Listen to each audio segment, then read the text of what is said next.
Olá, olá, gente querida! Salve, salve! Graça e paz! Ó, em minhas mãos ela, velha companheira, Bíblia Sagrada, lâmpada para meus pés, luz para o meu caminho, para o seu caminho também, a Santa Palavra de Deus. Eu de cá, você de lá. Eu hoje em casa, aqui na cidade de Rolim de Moura, Rondônia. Se você não me conhece, meu nome é Vanderlei Francisco, você está no canal Falando de Cristo na Estrada, aqui no YouTube. Já se inscreva, deixe o seu comentário, ore por nós, faça também o seu pedido de oração. Você está na playlist Lições da Bíblia, estamos com esse tema maravilhoso durante 90 dias, temas do Evangelho de João. Já estamos na segunda semana. Na semana passada, na sexta-feira passada, eu fiz o resumo da primeira lição, foi uma maravilha. Falamos sobre os sinais que apontam para o caminho. João, ele vai pegar os relatos bíblicos onde Jesus faz milagres e ele diz que esses milagres apontam para algo maior. Jesus Cristo, o Messias, o Salvador, o Libertador, o caminho. Ele diz, eu sou o caminho, a verdade e a vida. Muito bem, nesta semana não é diferente, nós estamos fazendo o resumo da lição nesta sexta-feira e vai ficar gravado aqui para você estudar. E o tema é Sinais da Divindade. Agora João está falando que esses milagres que ele vai mostrar nessa lição são 3 milagres importantes. Aqui a multiplicação dos alimentos, a cura do cego e a ressurreição de Lázaro, né? Quando Jesus ele faz esses milagres, João está dizendo que são sinais que apontam para a divindade de Jesus. Somente Jesus, Deus, poderia fazer esses milagres que serão apresentados no estudo de hoje. Bem, se você está chegando agora, deixa eu dar um recado para vocês. Ó, de sábado até quinta-feira, a gente posta no Facebook, tá? Na página da Rádio WF Evangelismo Digital. E aí é bem detalhado, a gente faz a leitura bíblica, a gente entra um pouco mais profundo sobre cada tema na página da Rádio Web WF Evangelismo Digital, no Facebook também, na página da Igreja Adventista do Sétimo Dia, Nova Jerusalém de Rolim de Moura e as outras plataformas, outras páginas que aceitam aí quando a gente envia, né? Minha esposa, Dona Vilma, tá lá em Toledo, mas mesmo de lá ela continua trabalhando, até na viagem, no ônibus, né? Durante a viagem ela continua postando aí. Muito obrigado você que tem aceito e tem compartilhado também. Que Deus abençoe ricamente você que está fazendo a missão do ID, né? Você recebe a mensagem, compartilha nos grupos, manda para sua igreja, cria aí uma lista de transmissão. O importante é fazer a palavra de Deus ir o mais longe possível. Nós estamos trabalhando aí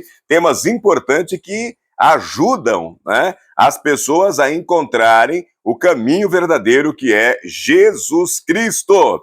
Quero parabenizar todos os irmãos de Escola Sabatina que está completando 172 anos. Mais de 22 milhões de adventistas comemorando a lição, né, que a gente estuda, a Escola Sabatina, que é o coração da igreja, onde a gente aprende dele, pelo Espírito Santo nos capacitando como professor e diretor, e a gente sai para pregar, então, a palavra de Deus. Parabéns, Escola Sabatina, 172 anos, eu tenho o privilégio, prazer de ser um dos professores, né, minha unidade, a unidade 3, da Igreja Adventista do Sétimo Dia, Nova Jerusalém, de Rolim de Moura. Tamo juntos? Vamos fazer o resumo, então? Aí com a sua lição, se você não tem a sua lição, pegue a sua Bíblia, eu não vou estar lendo aqui, né, mas vou estar citando para vocês, senão o nosso tempo aqui iria para mais de 2 horas de vídeo, né? Sinais da divindade. Bem, irmãos, como eu disse, então, João ele está apontando esses milagres que eu disse aqui, né, os 3 milagres que nós vamos estudar hoje, ele está dizendo que esses milagres estão apontando para algo maior, estão apontando para a divindade de Jesus Cristo. Tema para memorizar está em João capítulo 11, versos 25 e 26. Vamos abrir a palavra de Deus, com ela aberta, vamos orar. Querido Deus, amado Pai, nós estamos em sua presença mais uma vez, por isso, mais uma vez, Senhor, pedimos perdão pelos pecados, perdão pelas falhas, lhe agradecemos pela oportunidade que o Senhor nos dá de estudar a sua santa palavra, do próprio Espírito Santo, seu professor e o diretor, que possamos aprender de Ti e que possamos, Senhor, levar essa mensagem ao maior número de pessoas possíveis. Nos ajude, nós te pedimos em nome de Jesus. Amém. Amém. Mais uma vez, que Deus te abençoe. Então, o verso aqui em João 11, 25 e 26 tem uma verdade bem profunda. Ele diz: então Jesus declarou: eu sou a ressurreição e a vida. Quem crê em mim, ainda que morra, viverá. E todo que vive e crê em mim não morrerá eternamente. Você crê nisso? Eu creio, né? Então eu posso dizer amém, eu posso dizer glória, aleluia, porque eu creio nisso. Bom, nós vivemos aqui na palavra de Deus aquilo que era profecia no Antigo Testamento, profetizado pelo próprio Moisés, que viria, né, o Messias, o libertador. Então o Antigo Testamento apontava. Quando o Antigo Testamento apontava para Jesus, isso era profecia. Agora, Jesus, ele já veio. Ele já morreu no meu e no seu lugar. E através disso nós temos o que nós chamamos de graça. Nós somos libertos da penalidade do pecado, que seria a morte eterna. Nós somos libertos do poder do pecado. Ele não tem mais poder na minha vida, porque é Jesus que tem esse poder, ele passa a ser o Senhor. Até aqui, então, nós temos profecias cumpridas que são história em nossa vida. Agora, tem uma outra profecia ainda, que é a glorificação, né? Jesus, ele promete: olha, não se turbe o vosso coração, credes em Deus, credes também em mim. Na casa do meu pai há muitas moradas. Se não fosse assim, eu ia falar para vocês, eu vou preparar lugar e quando terminar eu vou voltar. Voltarei para buscar você, né, a sua família, para vocês estarem comigo aonde eu estiver para todo sempre. Amém! E eu estou aguardando. Aí sim, uma profecia que eu e você devemos aguardar, né? Então, é maravilhoso estudar a palavra de Deus, porque nós vemos profecias que se tornaram histórias e profecias que ainda estão para se cumprir. Agora, se aquelas profecias se cumpriram, eu acredito nas profecias vindouras que irão se cumprir também, tá bom, gente? Então, aqui no sábado, o tema, então, da lição 2 é Sinais da Divindade. A Bíblia está deixando claro que Jesus Cristo é o Filho eterno, um com o Pai, não criado e não derivado. Jesus é aquele que criou tudo o que existe. Está lá em João, capítulo 1, né, do verso 1 até o verso 3. Assim o Filho sempre existiu. Nunca houve um tempo em que ele não existisse. Embora Jesus tenha vindo a este mundo e tornado sobre si a nossa natureza humana, ele sempre manteve a divindade e em momentos específicos disse e fez coisas que revelam a sua natureza divina. Então, Jesus, mesmo em carne e osso, como eu e você, ele sempre manteve a sua natureza divina e, em alguns momentos específicos, ele revela essa natureza divina. Não só com palavras, quando ele diz que ele é a ressurreição e vida, por exemplo, ele vai mostrar isso lá na ressurreição de Lázaro, né? Irmãos, essa verdade era importante para João, por isso, ao narrar alguns dos milagres de Jesus, ele o usou para indicar a divindade de Cristo. Jesus não apenas disse coisas que revelam sua divindade, mas confirmou suas palavras com obras que manifestaram essa natureza divina. Amém. Então Jesus, ele fala e ele mostra isso, né? Através de obras, através de ação.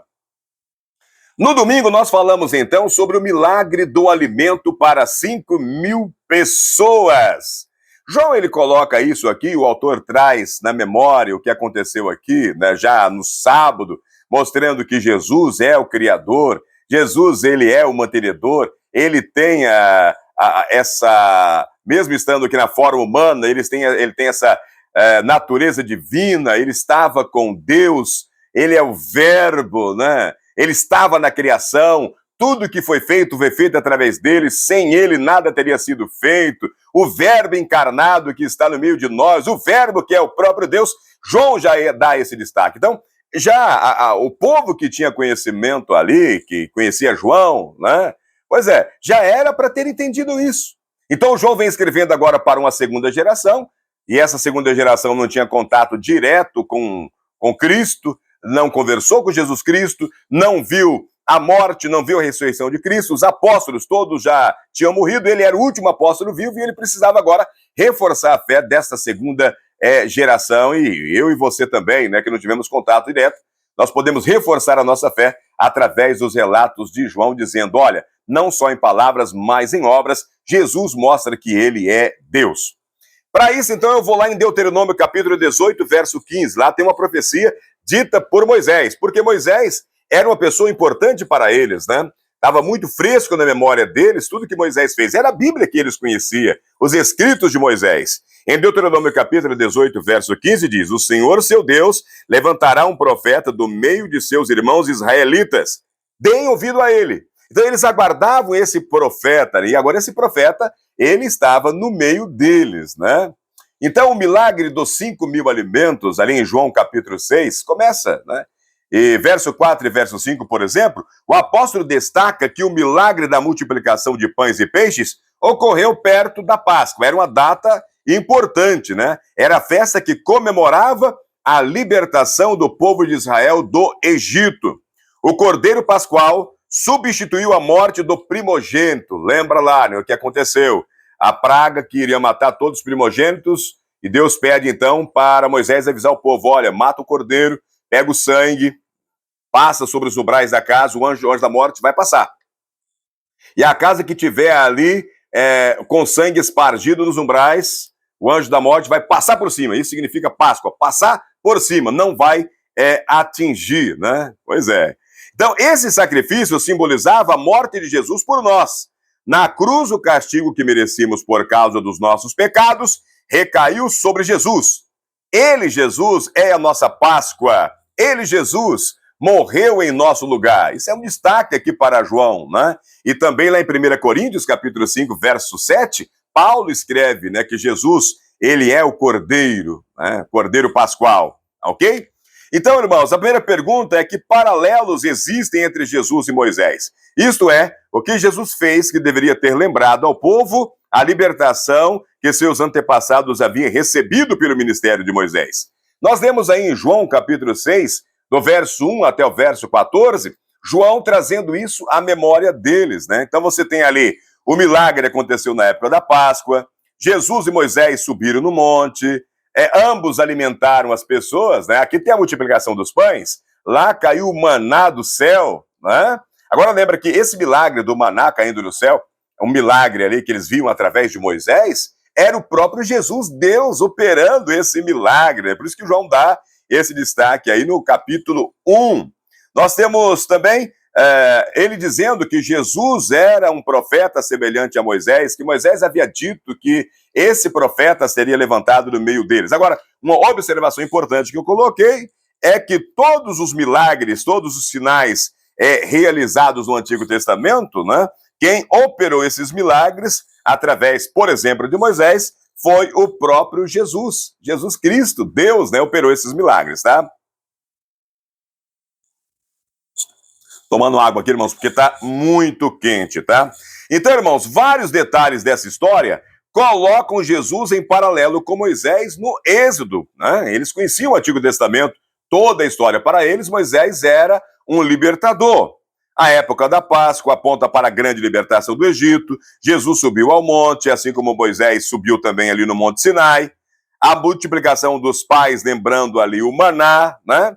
E o povo comentou que Jesus era profeta que viria ao mundo, o profeta que estava profetizado por Moisés lá em Deuteronômio capítulo 18, verso 15, tá?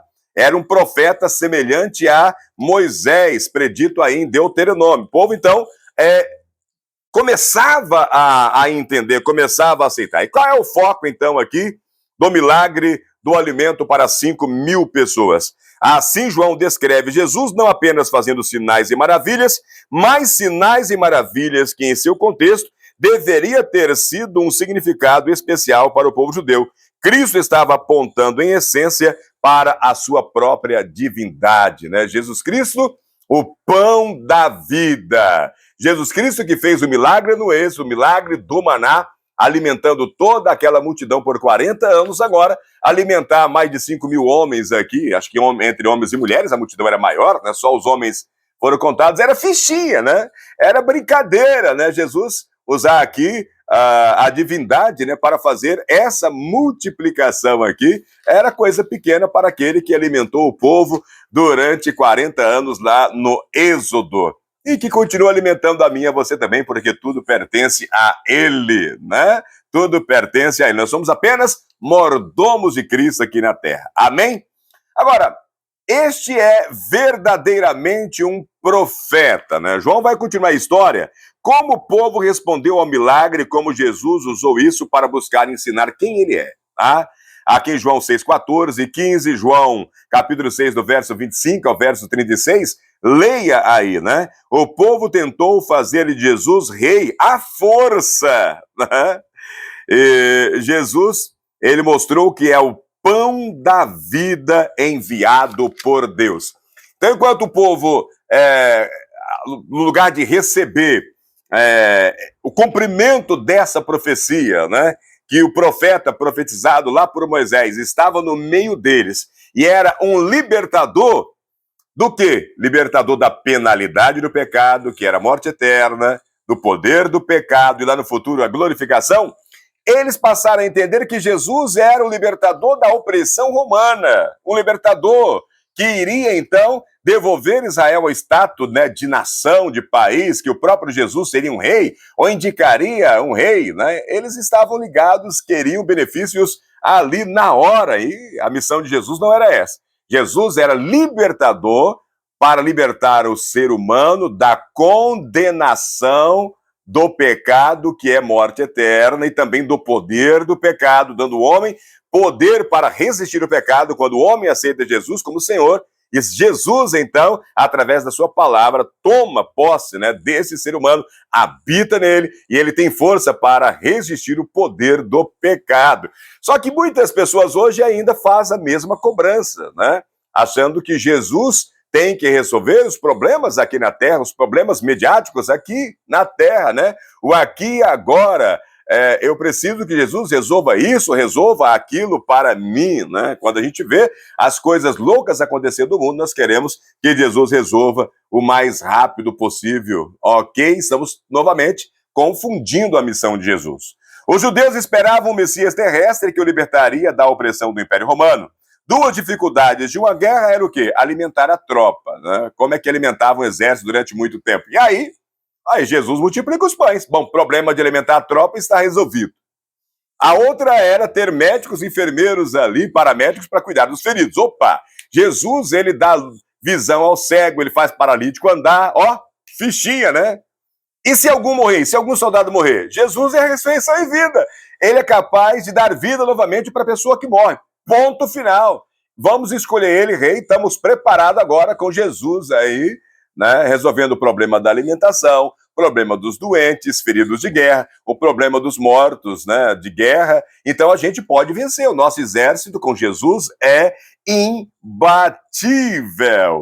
Irmãos, não foi para isso que Jesus veio ao mundo e não foi esse o propósito do seu milagre. O relato da multiplicação dos pães e peixes deu a oportunidade de ilustrar que Jesus é o pão da vida e que o próprio Deus havia descido do céu. Ele diz, eu sou o pão da vida, disse ele. Quem vem a mim jamais terá fome. Então, glória a Deus. Então, aquilo que Jesus falava, ele estava mostrando na prática e em obra. Essa é a primeira das 7 declarações de João, que começa com a palavra eu sou.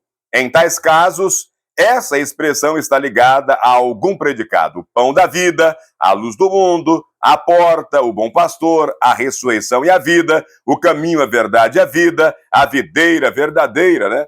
Então, essas 7 declarações de Jesus que começa com o eu sou.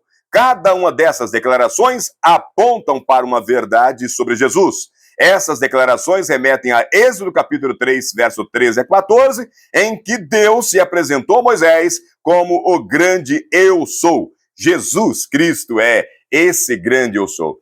O autor está dizendo, João está dizendo, que quem se apresentou a Moisés foi o próprio Jesus Cristo, o grande eu sou. Amém. Mas aqui agora vai surgir um dilema, né? Vai surgir um problema aqui, tá? O povo ignorava tudo isso. O povo ignora tudo isso ainda hoje também, né? Vou ler aqui para vocês, ó. Seus corações descontentes perguntavam por que Jesus podia realizar tão grandiosas obras como as que tinham presenciados e não podia também dar saúde, força e riqueza a todo o seu povo. Não é essa a grande confusão, meus amigos? Não é exatamente isso que nós cobramos de Jesus? Não é essa a grande confusão nas nossas mentes ainda hoje? Como alguém tão poderoso como Jesus não pode resolver os problemas cotidianos? Como ele permite, como ele deixa uma criança inocente, doente, com câncer, uma criança inocente morrer, sofrer violência? Como uma pessoa que aos nossos olhos é tão boa pode sofrer tanto, enquanto outras pessoas que aos nossos olhos é tão mal pode ser beneficiada com coisas boas? Nós não estamos passando pelo mesmo dilema, fazendo as mesmas perguntas? Pois é, o fato de ele alegar ser o enviado de Deus, mas recusar ser o rei de Israel, era um mistério que não conseguiu entender. Sua recusa foi mal interpretada, irmãos. Abriram a mente à incredulidade e a semente que Satanás lançara deu fruto segundo sua espécie na forma de incompreensão e deserção. Essa mesma semente, Satanás continua lançando ainda hoje e as pessoas são incompreensivas e isso leva as pessoas à deserção, a desistir de esperar, a não aceitar Jesus Cristo na sua vida, né? Acusando Jesus de não fazer nada. Falando, olha, o Senhor é tão poderoso, o Senhor fez todo esse planeta aí, olha os milagres relatados na Bíblia, por que o Senhor não faz isso quando eu oro? Por que o Senhor não faz aquilo quando eu peço? Por que não faz aquilo a favor daquele inocente? Nós ainda não entendemos e não compreendemos a verdadeira missão de Jesus, e novamente eu vou falar aqui para vocês se, assim como João falou para eles, olha, as evidências estão apontando Jesus como libertador, salvador, ok? Então, quando você aceita Jesus como salvador, ele está salvando você da penalidade do pecado, que é a morte eterna. Essa morte eterna recaiu sobre Jesus. Veja toda a humilhação, todo o sofrimento dele na cruz, antes e também durante o período da cruz. Mas a morte não pôde segurar ele na sepultura porque ele não tinha pecado. Ele morreu pelo meu e o seu pecado. E ele está à direita do Pai. Agora, quando você aceita Jesus como Senhor, você é liberto agora do quê? Do poder do pecado. O pecado não é mais o Senhor da sua vida. O Senhor de sua vida é Jesus Cristo. Você passa a obedecê-lo. E se assim permanecer até o final, você vai receber o galardão somente na volta de Jesus, que é a vida eterna, lá na glorificação, na segunda vinda de Jesus. Se alguém falar outra coisa para você, ele está inventando, porque é isso que a Bíblia diz. Vamos então para terça e quarta-feira. Terça e quarta-feira a gente falou sobre a cura do cego, tá? João capítulo 9, leia aí primeiro de 1 até 16, como os discípulos achavam ser a causa da cegueira daquele homem e como Jesus corrigiu essas crenças falsas. Então, é uma outra coisa que chega no nosso cotidiano, né? A gente olha para as pessoas que estão com problema, fala, essa pessoa está enfrentando isso daí porque é uma pessoa má, é uma pessoa pecadora, né? Uma pessoa que se afastou de Deus, né? Então, para eles, a causa da cegueira do homem era a causa do pecado causada pelo próprio homem. Mas Jesus, ele mostrou que nem sempre a doença é causada pelo pecado, pessoal. Já já eu explico isso daí, tá? Os discípulos estabeleceram uma ligação entre doença e pecado. Várias passagens do Antigo Testamento apontam nessa direção, mas a história de Jó deveria mostrar que isso nem sempre é verdadeiro, tá? Então, nós temos sim algumas pessoas que colheram o resultado do pecado em vida. E aí nós temos isso hoje também. Estava acontecendo também na época deles. Este cego não, porque este cego era cego de nascença. Mas imagina uma pessoa que sabe que fumar é prejudicial para a saúde, que fumar causa câncer, né? Causa outras doenças, ok? Agora, essa pessoa, ela fica 20, 30, 40 anos fumando e ela pega um câncer. Por exemplo, ela está com câncer, né? Agora, o câncer é resultado de quê? Do pecado, da desobediência, quando Jesus fala, olha, o teu corpo é templo do Espírito Santo. Aquele que destruir esse templo, né, eu destruirei. Ou ele fala, eu permito, então, que seja destruído, ok? Alguém que tem vício de drogas, né? Drogas pesadas aí, que levam também a pessoa a ficar doente, a pessoa a ficar débil. Ela usa, então, contra ela mesma, né, o pecado, e o resultado do pecado vai ser uma doença. Uma pessoa que sai alcoolizada de moto, uma pessoa que não respeita os sinais de trânsito, não respeita a vida, enche a cara de bebida e sai e bate num poste. Ela colhe também o fruto do seu próprio pecado, né? Uma pessoa que tira a vida de outra pessoa, e aí ela vai pagar isso na penitenciária, né? Ela está pagando ali o pecado que ela cometeu.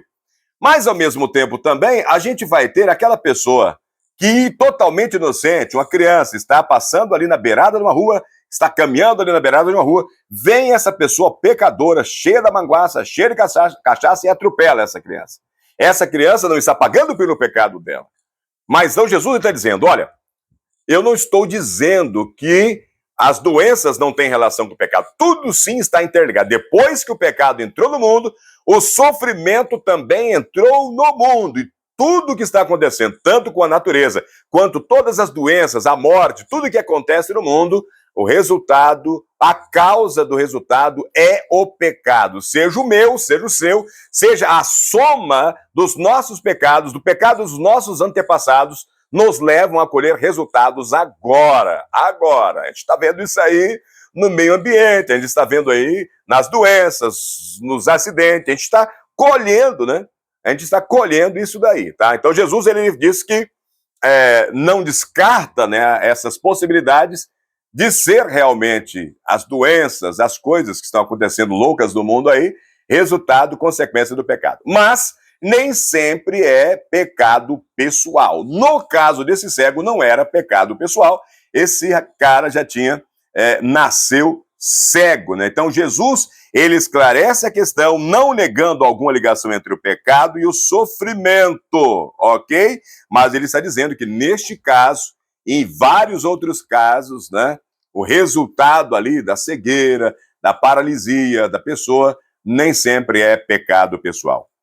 Lá em Mateus, irmãos, Mateus, Marcos, Lucas, as histórias de milagres seguem um padrão comum. Qual era o padrão? Uma pessoa, né, expressa ali um problema, a condução do indivíduo até Jesus, a cura e o reconhecimento da cura acompanhado ali de um louvor a Deus. Agora, em João acontece diferente. Essa etapa aqui em João, ela é completada rapidão ali em João 9:7. Mas, como geralmente acontece no Evangelho de João, o significado do milagre torna-se um tema de debate bem mais amplo, levando a um longo diálogo entre o homem curado e os líderes religiosos. Essa discussão gira em torno de dois pares de conceitos que estão relacionados e são contrastados. Pecados / obra de Deus, cegueira / visão. E somente lá em João, capítulo 9, no verso 14, que o narrador conta ao leitor que Jesus fez essa cura num sábado. O que, segundo a tradição e não a Bíblia, violava o mandamento. E assim os fariseus consideravam Jesus como transgressor do sábado. A conclusão deles, fariseus, de que ele não vinha de Deus, porque supostamente não guardava o sábado. Então, enquanto algumas pessoas falam, olha, esse aí verdadeiramente é o Filho de Deus, ele é o Filho de Deus, ele é a luz do mundo, ele diz que é a luz do mundo e ele está mostrando isso agora em obras, dando visão novamente a esse cego de nascença. O cego havia reconhecido isso, os fariseus não, ele não pode ser filho de Deus, porque ele está transgredindo o quarto mandamento de Deus, ele está violando o sábado, mas o autor diz, estava violando o sábado segundo a tradição, não segundo a palavra de Deus. É lícito fazer o bem no sábado, é lícito curar no sábado, é lícito ajudar as pessoas no dia de sábado. O que Jesus deixa no quarto mandamento sobre o sábado é algo muito especial, memorial da criação. O não fazer nenhuma obra no dia de sábado é não fazer nenhuma obra para o meu benefício próprio. É um dia reservado para fazer o bem. É um dia reservado para adorar ao Deus Criador, mantenedor, o Salvador e libertador. Amém por isso.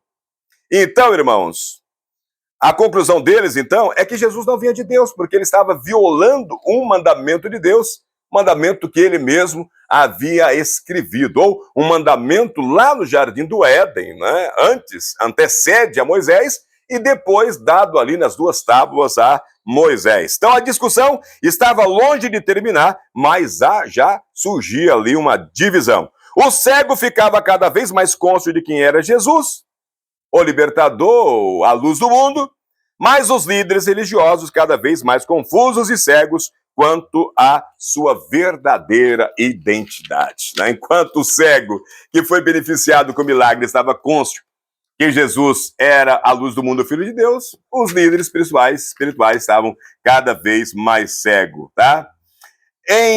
Nessa longa sessão aqui de João, irmãos, capítulo 9, do verso 17 até o verso 34, os líderes fizeram ali algumas perguntas para o cego, né? Os líderes perguntaram quem era Jesus e como o cego foi curado. O cego respondeu que Jesus havia sido um enviado por Deus, porque ele curou. Ele fez algo que ninguém podia fazer porque ele era cego de nascença. Então Jesus só poderia ser um enviado de Deus. Essa longa sessão de João 9 é a única parte do evangelho em que Jesus não desempenha o papel principal, embora seja o assunto da discussão. Assim como a questão do pecado deu início à história, os fariseus pensavam que Jesus fosse um pecador por ter curado no sábado e difamar o homem curado como alguém que tinha nascido cheio de pecado, né? Eles estavam fazendo críticas severas. Agora, eu anotei aqui uma coisa importante, ó. Nessa história ocorre uma inversão bastante curiosa. O cego passa a ver cada vez mais, não apenas fisicamente, mas espiritualmente, à medida que cresce no seu apreço por Jesus e na confiança nele. Os fariseus, por outro lado, tornam-se cada vez mais cegos em seu entendimento, primeiro, ficando dividido a respeito de Jesus, e depois, sem saber de onde ele veio, né? João 9, 29. Entretanto, o relato do milagre dá a João a oportunidade de dizer quem é Jesus. O tema dos sinais em João 9 se cruza com vários outros temas do Evangelho. João reafirma que Jesus é a luz do mundo. Amém, irmão. Jesus é a luz do mundo. A cegueira espiritual dos líderes religiosos é assustadora. Um mendigo anti-cego declarou: desde que o mundo existe, jamais se ouviu que alguém tenha aberto os olhos de um cego de nascença. Se este homem não fosse de Deus, não poderia ter feito nada. No entanto, os guias espirituais da nação, que deveriam ter sido os primeiros a reconhecer Jesus e aceitá-lo como Messias, diante de todas as evidências, não conseguiam enxergar essa realidade. Ou, em vez disso, realmente não queriam ver. Que advertência sobre como nosso coração pode nos enganar. O nosso coração é enganoso, né? Nós temos que tomar muito cuidado com o nosso coração para que ele não nos leve aí, assim como os fariseus, a duvidar de quem é Jesus. Muito bem, estou indo para o final. Quero terminar hoje falando sobre um outro tema importante, a ressurreição de Lázaro, que aponta Jesus como a ressurreição e a vida. Ele diz: eu sou a ressurreição e a vida. O grande eu sou, o Criador, aquele que deu a vida a todas as coisas, agora mostra através de obra que ele é o grande eu sou, a ressurreição e a vida. João capítulo 11, leia aí. João capítulo 11, essa história linda está repleta de tristeza. A notícia da doença de um amigo querido, o choro pela morte, a queixa das irmãs de Lázaro, que não teria morrido se Jesus estivesse presente, as lágrimas do próprio Jesus, né, o menor versículo da Bíblia, Jesus chorou. João 11, 35, Jesus chorou. Pois é. Irmãos, quando chegamos a João capítulo 11, 17 até 27, Lázaro já estava morto havia 4 dias. O seu corpo já estaria em decomposição, como disse Marta: Senhor, já cheira mal, porque está morto há 4 dias. João 11, 39. A demora de Jesus apenas ajudou a tornar o milagre ainda mais impressionante: ressuscitar um cadáver em decomposição. Que outra prova Jesus poderia ter dado de que ele é o próprio Deus, o Criador da vida? E como Deus, aquele que criou a vida, Jesus tem poder sobre a morte. Assim, ele aproveita essa oportunidade, a morte de Lázaro, para revelar uma verdade crucial sobre si mesmo. Eu sou a ressurreição e a vida. Quem crê em mim, ainda que morra, viverá. E todo que vive e crê em mim não morrerá eternamente. Glória a Deus. Eu creio nisso, irmãos. Eu tenho fé nas palavras que estão aqui escritas. O que Jesus fez, que confirmou a sua reivindicação? Leia João 11, de 38 a 44. Jesus, ele ressuscitou alguém, Lázaro, que tinha morrido há 4 dias, mostrando que ele é a ressurreição e a vida. Assim como Jesus mostrou que é a luz do mundo, ao dar visão ao cego, aqui ele ressuscita Lázaro dentre os mortos, demonstrando que ele é a ressurreição e a vida. Esse milagre, mais do que qualquer outro, aponta para Jesus como doador da vida, como o próprio Deus. Ele dá forte apoio ao tema de João, de que Jesus é o divino Filho de Deus e que, crendo, podemos ter vida por meio dele. Crendo, nós podemos ter vida por meio dele. Agora, irmãos, olha que triste. No entanto, quando chegamos ao final dessa história incrível, João 11, de 45 até 54, irmãos, na qual muitos que viram, creram, desenvolve-se uma ironia poderosa, triste. Jesus mostra que é capaz de trazer os mortos de volta à vida. E ainda assim, aquelas pessoas pensam que conseguiriam detê-lo matando. Eles tinham acabado de ver o milagre.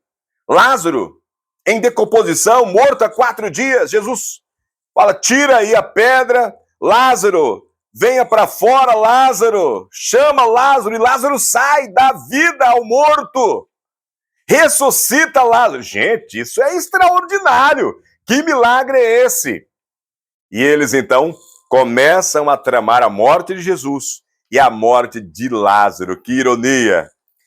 Ontem, quando eu gravei e postei na página da rádio web WF, Evangelismo Digital no Facebook, eu fiz questionamento também, né? É uma reflexão. Muitas pessoas ainda hoje, por não compreender, por ter a mesma compreensão equivocada dos fariseus a respeito de Jesus, né? Jesus tão poderoso, que fez tantos milagres, por que não opera agora na vida de fulano, na vida de Bertano? Por que não cura esse, aquele inocente, aquela criança, aquela pessoa boa? Por não ter a compreensão da missão de Jesus como Salvador, Libertador e aquele que voltará para nos buscar, vai nos ressuscitar. Se você morrer em Cristo, você vai receber a ressurreição e a vida eterna, nós seremos transformados. Não teremos a marca do pecado em nosso corpo. Se alguém morreu com câncer, alguém morreu cego, alguém morreu faltando um braço em Cristo Jesus, ele vai ser totalmente reformado, vai ser novinho em folha, completinho, sem marcas do pecado, ok? E vai ter encontro com Jesus nos ares. Aquelas pessoas que estiverem vivas, esperando Cristo Jesus, aqueles que aceitaram Jesus como Salvador e Senhor na vida, mesmo que estão esperando no leito de hospital, mesmo que estão aguardando, seja na igreja ou em alguma prisão, seja cego, seja com alguma doença, também será transformado, glorificado e juntos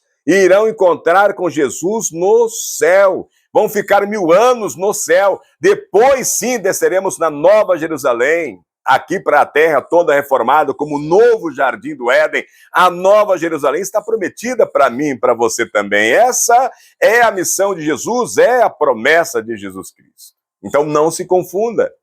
Não mate Jesus no seu coração. Não mate o caráter de Jesus na sua vida. Porque ele te ama e ele está preparando um lugar maravilhoso para você e para mim também.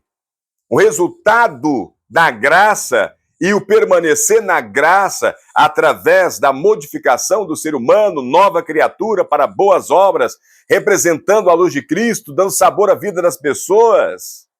Esse galardão só será dado na segunda vinda de Jesus. Nós não iremos colher nada disso aqui nessa terra.